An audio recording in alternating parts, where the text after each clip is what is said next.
Vamos abrir Isaías.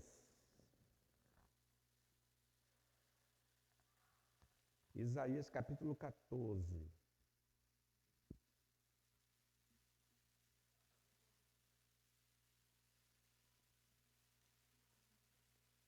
Isaías capítulo 14.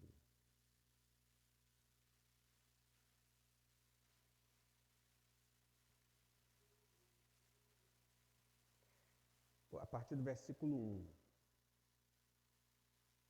Porque o Senhor se compadecerá de Jacó e ainda elegerá Israel e os porá na sua própria terra e unir-se-ão a eles os estrangeiros e estes se achegarão à casa de Jacó.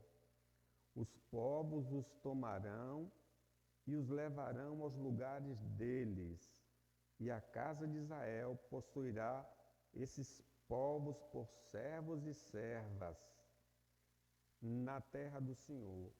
Cativarão aqueles que os cativaram e dominarão os seus opressores.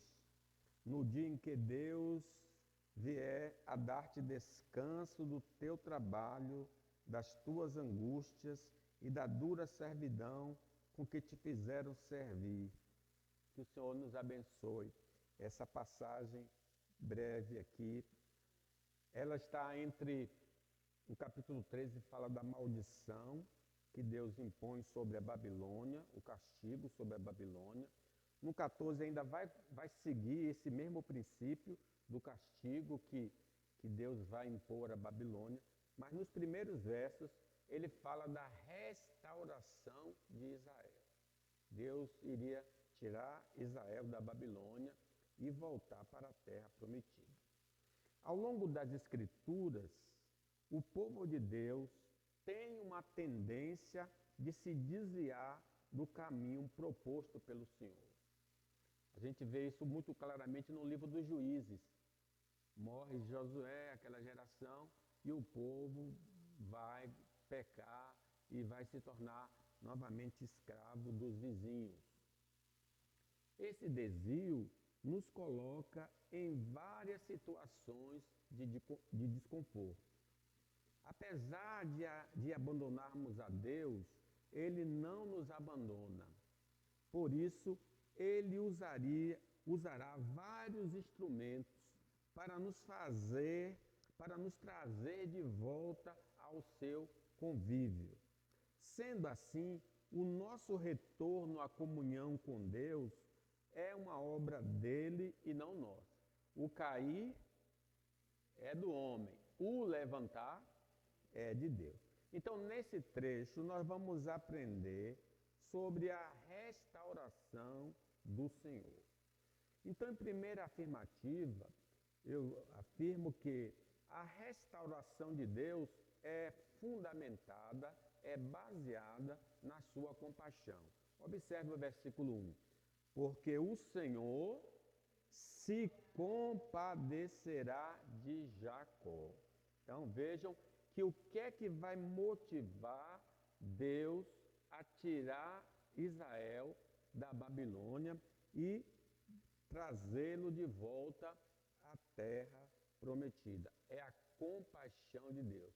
Outra palavra que aparece, as misericórdias do Senhor são as causas de não sermos consumidos, porque a sua misericórdia não tem fim.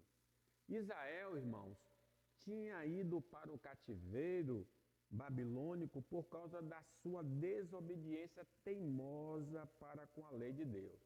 Eles desobedeceram os mandamentos, Deus chamou a atenção deles, eles não ouviram e por isso Deus os enviou para o exílio. Mas até estar no exílio era manifestação da graça disciplinadora de Deus. Como diz em outra passagem, né?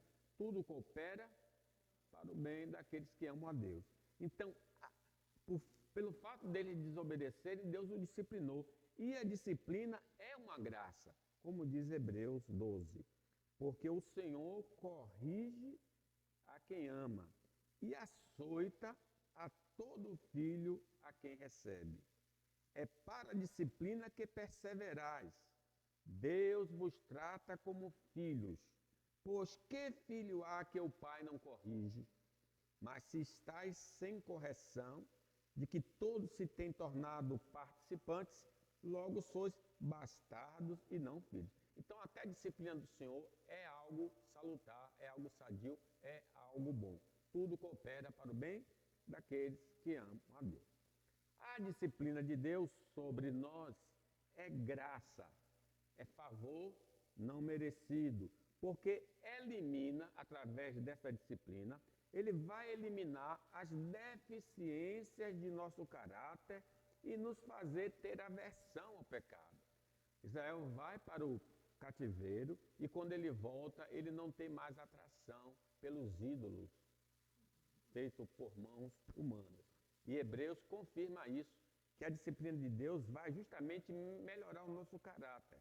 Diz Hebreus 12, pois eles, se referindo aos nossos pais, nos corrigiam por pouco tempo, segundo melhor lhe parecia. Deus, porém, nos disciplina para aproveitamento, a fim de sermos participantes da sua santidade. O salmista diz assim, foi bom ter sido afligido para que eu aprendesse os teus estatutos.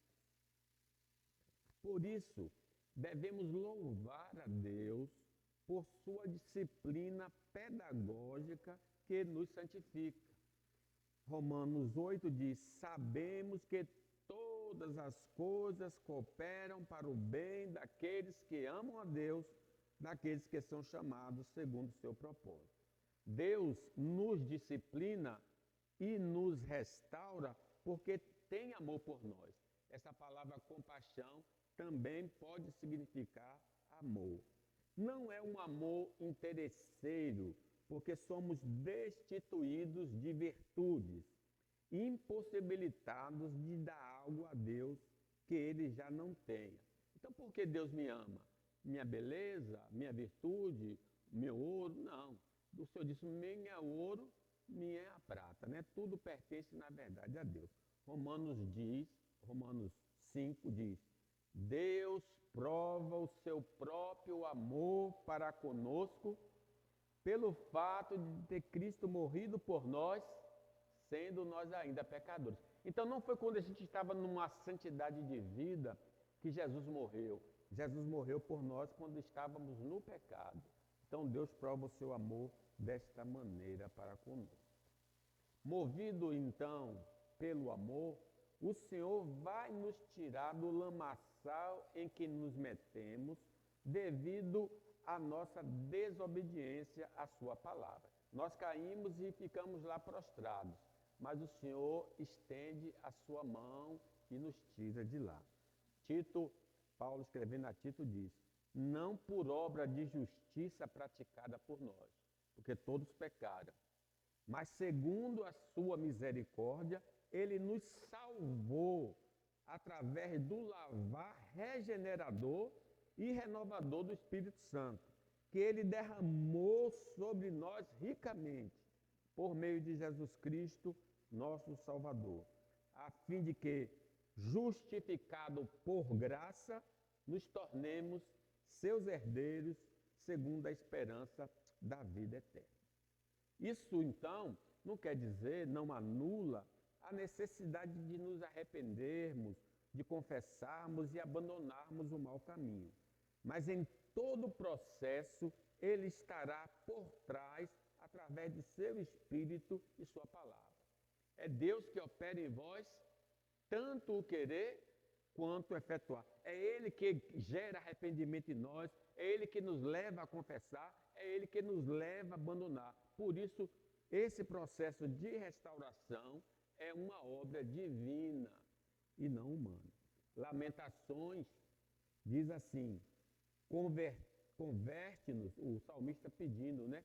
Converte-nos a ti, Senhor, e seremos convertidos. Renova os nossos dias como dantes. Então, quem faz a obra da conversão é o próprio Deus. O Senhor, irmãos, vê o sofrimento que passamos por termos nos desviado do seu caminho e sendo um Deus sensível, compaixão, com a nossa miséria, vem ao nosso encontro para nos socorrer. Ele viu aquele leproso, né? E sentiu compaixão, disse, eu quero, fica limpo. Êxodo também nos lembra dessa compaixão de Deus. Disse Deus a Moisés, certamente vi a aflição do meu povo, que está no Egito. Ouvi o seu clamor por causa dos seus exaustores. Conheço-lhe o sofrimento, por isso desci a fim de livrá-lo da mão dos egípcios e para fazê-lo subir daquela terra a uma terra boa. Então é Deus que vem em conta dos desviados. É Deus que vai buscá-lo lá no lamaçal para trazê-lo de volta à sua presença. Foi essa misericórdia divina que o moveu a nos salvar da morte eterna e da escravidão a Satanás, a carne e o mundo. Ele nos viu lá, mortos em delitos e pecados, debaixo do poder de Satanás, da carne e do mundo. E Efésios diz, mas Deus, sendo rico em misericórdia, compaixão, por causa do grande amor com que nos amou, e estando nós mortos em nossos delitos, nos deu vida juntamente com Cristo. Pela graça sois salvos. E juntamente com Ele nos ressuscitou e nos fez assentar nos lugares celestiais em Cristo Jesus. Então nem desejávamos ser salvos, mas Ele disse, eu vim buscar e salvar o que se havia perdido. Essa mesma misericórdia, compaixão, é que nos mantém vivos, porque mesmo depois de termos sido salvos, cometemos pecados que ofendem grandemente ao Senhor. Cito de novo a passagem de Lamentações, as misericórdias do Senhor são a causa de não sermos consumidos, porque as suas misericórdias não têm fim, renovam-se cada manhã. Então, a essência da misericórdia divina é a qualidade de Deus que o move a se compadecer de nosso sofrimento e a agir para nos resgatar e sustentar, tanto na salvação inicial quanto na nossa jornada diária. É por isso que o salmista, no Salmo 23, diz, bondade e misericórdia me seguirão todos os dias da minha vida e habitarei na casa do Senhor para todo o sempre. Irmãos, somos o povo que Deus escolheu antes da fundação do mundo, para sermos suas testemunhas aos homens perdidos. É assim que Pedro nos qualifica. Vós, porém, sois raça eleita, sacerdócio real, nação santa, povo de propriedade exclusiva de Deus, a fim de proclamardes as virtudes daquele que vos chamou das trevas para a sua maravilhosa luz.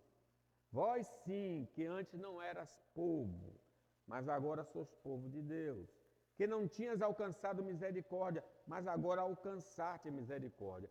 O primeiro versículo diz que Deus nos restaura pela compaixão e porque nós somos escolhidos. Nós fomos escolhidos antes da fundação do mundo. Nossa eleição, ou a eleição de Israel, não repousa em qualquer coisa nele ou em nós, mas unicamente na vontade soberana de Deus. Por que Deus escolheu Israel, se era um povo insignificante? Por que Deus nos escolheu, se nós somos insignificantes? Ele escolheu unicamente por sua vontade. João, registrando as palavras de Jesus, diz, não fostes vós que me escolhestes a mim. Pelo contrário, eu vos escolhi a vós outros e vos designei para que vades e deis fruto. Não devemos, irmãos, esquecer que se somos de fato eleitos por Deus, escolhidos pelo Senhor, iremos demonstrar esta escolha por meio de uma vida que anda na lei do Senhor.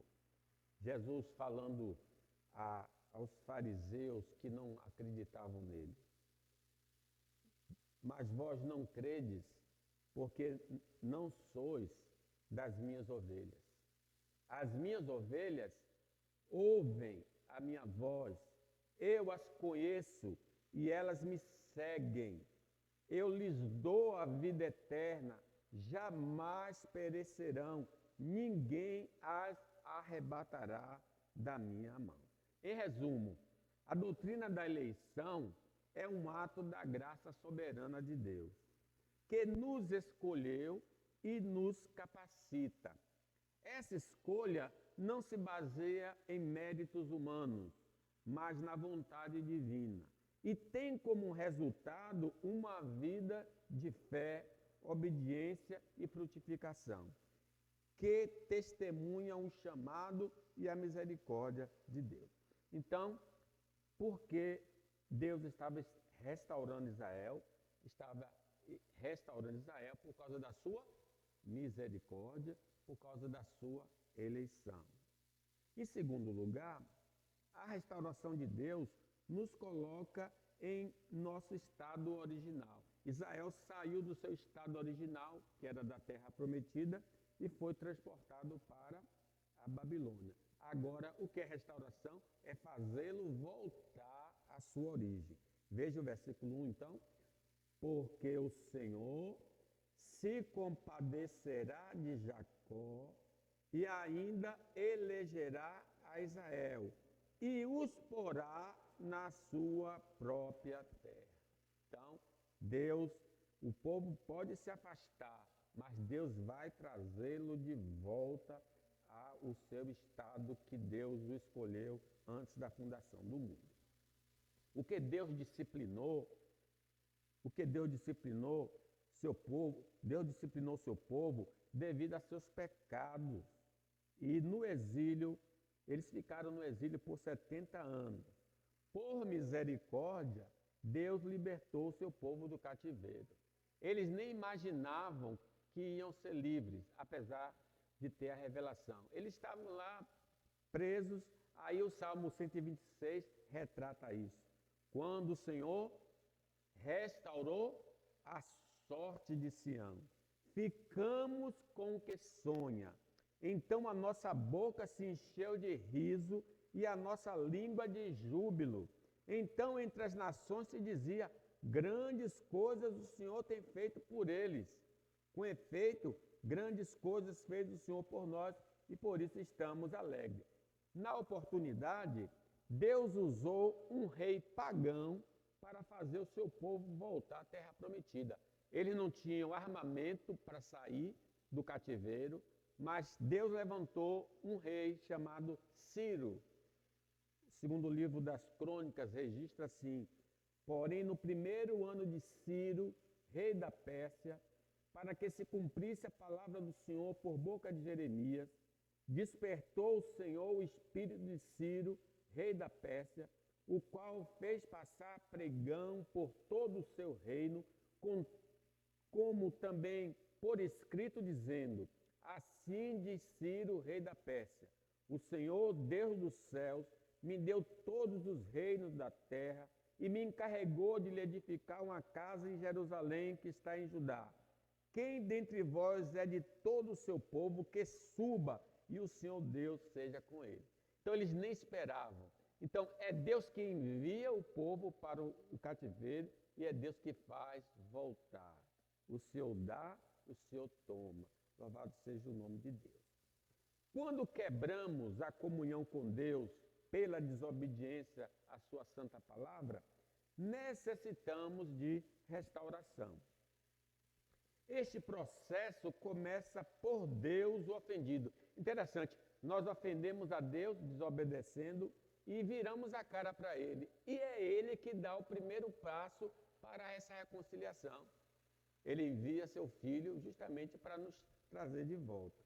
Esse processo começa então por Deus, o ofendido. Só Ele pode dar o passo para que a comunhão seja restaurada, porque nós, os ofensores, não temos disposição nem intenção de reatar a amizade. Veja os desviados. Qual deles está querendo vir para a igreja? Qual deles quer ler a Bíblia? Qual deles quer se aproximar do Senhor? Não tem nenhum interesse. Jeremias diz assim: mas isso lhe ordenei dizendo, dai ouvidos à minha voz, e eu serei o vosso Deus, e vós sereis o meu povo. Andai em todo o caminho que eu vos ordeno, para que vos vá bem. Mas não deram ouvidos, nem atenderam, porém andaram nos seus próprios conselhos, na dureza do seu coração maligno. Andaram para trás e não para adiante. Portanto, é Deus que se utiliza de vários instrumentos que nos move a retornarmos para Ele. Lamentações, converte-nos e seremos convertidos. Renova os nossos dias com mudança. Através de experiências amargas que a desobediência nos levou, somos quebrantados a nos voltar para Deus em humildade. Às vezes, irmãos, a gente é apressado em orar por uma pessoa que se desviou e está sofrendo. E a gente, Senhor, tira ele dessa situação. Mas às vezes a situação é um instrumento para trazer ele de volta. O filho pródigo. O filho pródigo só voltou para a casa do pai por quê? Quando ele estava com fome, passando necessidade, ele aí diz, poxa, na casa do meu pai tem comida e abundância, eu aqui pereço de fome, vou voltar. Então Deus vai usar, nós estudamos o rei Manassés, e eu leio aqui, Deus, ele não obedeceu a Deus, Deus mandou os assírios, ele foi levado para a prisão. Pelo que o Senhor trouxe sobre ele os príncipes do exército do rei da Assíria, os quais prenderam Manassés com ganchos, amarraram-no com cadeias e o levaram à Babilônia.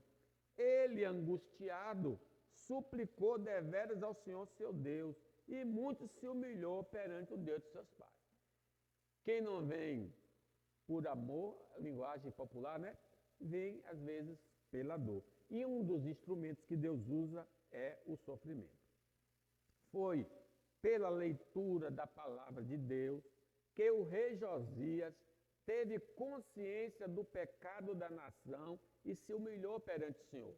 Quando não é o instrumento da dor, Deus usa a palavra, muitas vezes, na maioria das vezes. O rei estava lá no seu trono, alguém veio e disse, fez um relato ao rei Josias. Relatou mais o escrivão ao rei, dizendo, o sacerdote Uquias me entregou um livro. Safã o leu nele diante do rei. Tendo o rei ouvido as palavras da lei, rasgou as suas vestes. Ordenou o rei Uquias a Icão, filho de Safã, Abdom, filho de Mica, e Safã, o escrivão, e Azarias, servo do rei, dizendo, ide consultai o Senhor por mim e pelos restantes de Israel e Judá, acerca das palavras deste livro que se achou, porque grande é o furor do Senhor que se derramou sobre nós, porquanto nossos pais não guardaram as palavras. Quando ele viu que o povo estava em pecado, ele começou a se humilhar na presença do Senhor. Aí o Senhor mandou o profeta dizer, não vou derramar o castigo agora, vou adiar esse castigo porque você se humilhou na minha presença. Então a palavra de Deus, ela tem esse poder de nos convencer. Nosso desconhecimento de que necessitamos ser restaurados se dá por não examinarmos as Escrituras com regularidade e não ouvirmos com diligência as mensagens pregadas no âmbito da igreja. Então, se eu for uma pessoa desatenta na leitura, ou não leio, ou estou na igreja e não ouço com atenção, eu não vou perceber que eu estou, às vezes, errado. Porque está escrito, ouvi e a vossa alma viverá. No Apocalipse, falando de uma igreja inteira, ela dizia, estou rico e abastado e não preciso de coisa alguma. E aí Deus diz para ela, e nem sabes que tu és infeliz, miserável pobre, cego e nu. Quando somos atingidos pelas flechas de Deus, iremos reconhecer que por causa de nossos atos pecaminosos estamos padecendo. Teremos a visão de que nossos atos feriram a santidade de Deus e que estamos debaixo da ira do Senhor. Lembra o Salmo 51. Davi só vai se arrepender do pecado dele um ano depois. Então ele escreve o Salmo 32 e o Salmo 51. Pois eu conheço as minhas transgressões, e o meu pecado está sempre diante de mim. Pequei contra ti somente, e fiz o que é mal perante os teus olhos, de maneira que serás tido por justo no teu falar e puro no teu julgar.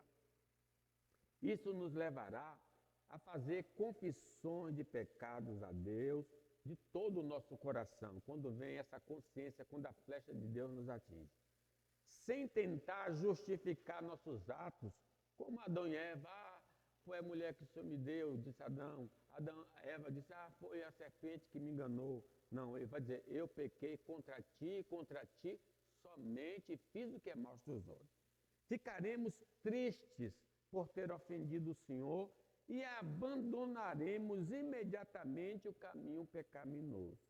Assim sendo, a comunhão com o Senhor é restaurada, porque aquele que confessa o seu pecado e deixa, alcança a misericórdia. O Espírito Santo, então, voltará a nos habilitar a vencer as tentações. Entristecemos o Espírito, apagamos o Espírito, agora estamos sendo vencidos pela carne, pelo mundo, pelo diabo. Mas quando eu confesso o pecado e deixa, volta a energia do Espírito, o poder do Espírito, eu consigo vencer. Seu fruto, o fruto do Espírito, e os dons do Espírito passam a atuar em nossa vida. A alegria da salvação retorna ao nosso coração e a vontade de adorar o Senhor é reacendida. Isso quando nós somos restaurados. O Salmo 51 também diz, livra-me dos crimes de sangue, ó Deus, Deus da minha salvação, e a minha língua exaltará a tua justiça. Abre, Senhor, os meus lábios, e a minha boca manifestará os teus louvores. Em último lugar, irmãos, a restauração de Deus nos liberta do poder do pecado. Vejam a situação de Israel lá no Egito. O versículo 2 diz assim, os povos os tomarão e os levarão aos lugares deles. E a casa de Israel possuirá esses povos por servos e servas na terra do Senhor. Cativarão aqueles que os cativaram e dominarão sobre seus opressores. No dia em que Deus vier a dar-te descanso do teu trabalho, das tuas angústias e das tuas servidão com que te fizeram servir. Vejam, antes as nações se uniram com Babilônia e destruíram o povo de Deus e levaram para o cativeiro. Agora Deus move o coração das nações para ajudar o seu povo a retornar para a terra prometida. A inversão. Antes eles eram escravizados, agora eles são superiores, agora eles estão elevados. No estado de rebelião, quando nos desviamos do Senhor, nos tornamos cativos temporariamente das forças espirituais do mal. Nós precisamos entender isso. O que é que está acontecendo com uma pessoa desviada? Ele deu lugar ao diabo. Ao dar lugar ao diabo, o diabo se aproxima e começa a ficar soprando na mente dele para que ele se afunde mais e mais no pecado. Por isso a Bíblia diz, não deis lugar ao diabo. A velha natureza passa a exercer influência em nosso interior e a usar os nossos membros do corpo ao pecado. Romanos 6 diz, falo como homem, por causa da fraqueza da vossa carne. Assim como ofereceste os vossos membros, o corpo, para a escravidão da impureza e da maldade para a maldade, assim oferecei agora os vossos membros para servirem à justiça. Uma vez entristecido o Espírito Santo, ele é como que se apagasse dentro de nós. E a carne então vai manifestar as suas obras. Também, crenças mundanas e comportamentos mundanos inundam a nossa vida por termos aberto a porta do nosso coração quando cedemos às tentações. Tiago diz: infiéis, não compreendeis que a amizade do mundo é inimiga de Deus? Aquele, pois, que quiser ser amigo do mundo, constitui-se inimigo de Deus. Então vejam que quadro terrível Israel ficou. Escravo da carne, escravo do mundo, escravo do diabo. Mas quando restaurado pelo Senhor, esse quadro muda. Deixamos de ser escravos para ser senhores, pela ajuda do Espírito Santo e da palavra de Deus, sobre as tentações da carne, do mundo, do diabo. Jesus disse acerca dos discípulos e de nós também: eis que vos dou autoridade e poder para pisar serpentes, escorpiões e toda a força do maligno, e nada vos fará dano. Quando eu estou em comunhão com Deus, o diabo foge. Eu posso repreendê-lo. A carne e o mundo não vai conseguir nos vencer, não por nós mesmos, mas maior o que está em nós do que o que está no mundo.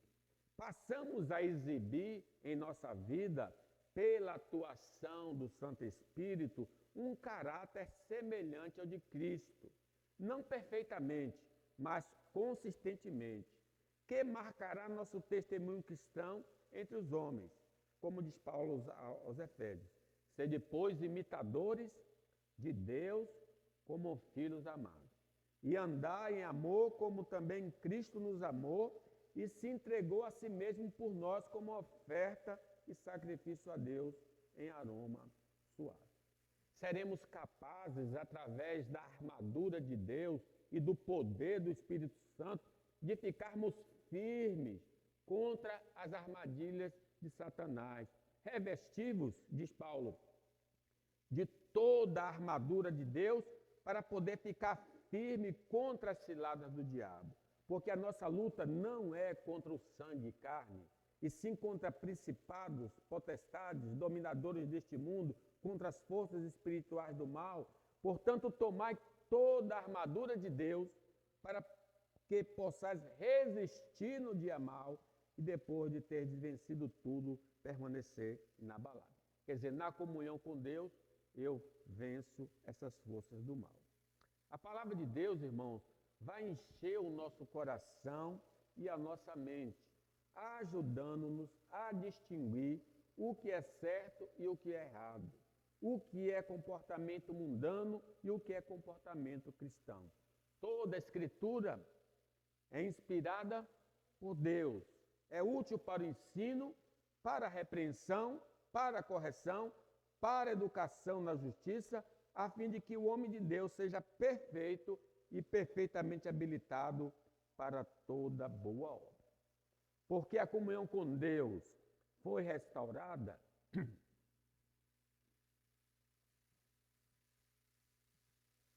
a velha natureza será mortificada e o novo homem vivificado, e iremos exibir o fruto do Espírito e não as obras da carne, como Paulo nos fala em Romanos. Porque se viver segundo a carne, caminhais para a morte. Mas se pelo Espírito mortificardes os feitos do corpo, certamente vivereis. Pois todos que são guiados pelo Espírito são filhos de Deus. A vitória contra o pecado será realidade em nossa vida, tendo comunhão com Deus através de Jesus. O pecado não terá domínio sobre vós, porque não estáis debaixo da lei, e sim da graça. Concluo, meus irmãos. Só temos uma conexão com Deus. Se temos uma conexão com Deus, isto aconteceu por causa dele. Se continuamos nesta relação, é graças a ele também. Se nos afastamos e voltamos, foi obra dele. A graça de Deus nos envolve de um jeito tão forte que não conseguimos escapar do seu imenso amor por nós. Nada poderá nos separar do amor de Deus que está em Cristo Jesus, o nosso Senhor. Que possamos descansar na graça de Deus. Que confiemos no Senhor, porque Ele nunca nos deixará. Que Deus nos abençoe.